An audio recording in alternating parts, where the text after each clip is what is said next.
প্রিয় উপস্থিতি, সহকারী পরিচালক সাইফুদ্দিন আল মাদানী।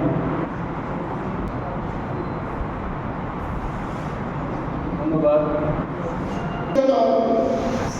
আমরা মূলত মসজিদ এবং মন্দির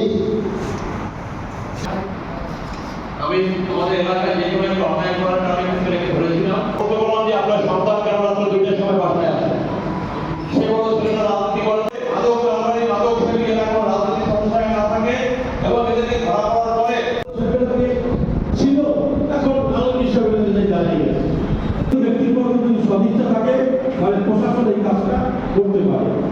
অসংখ্য এসপি লোক সাহেবের কথা মনে করছি, তো ঠিক এজন্য আপনার হস্তক্ষেপ বেশি চাই, কারণ এসপি সাহেব যদি এটা কড়াকড়ি হয়, ডিসি সাহেব যদি যারা চিনি জানি কিন্তু বলতে পারি না যে অমুকে মাদকের সাথে সম্পৃক্ত, আমরা তাদেরকে সামাজিকভাবে বয়কট করব।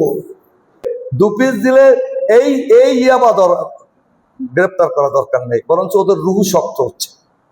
আপনি 3 দিন পর ঢাওয়া ঢাওয়া করে ক্রিসপি শহরে হাঁটছে।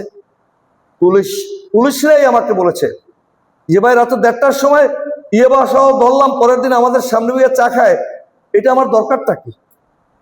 তাহলে আইনের কঠোরতা কিভাবে প্রয়োগ করা যায়, এই বিষয়গুলো আপনাদের দেখতে হবে। আর সামাজিক আন্দোলন আমরা গড়ে তুলতে চাই। আমি না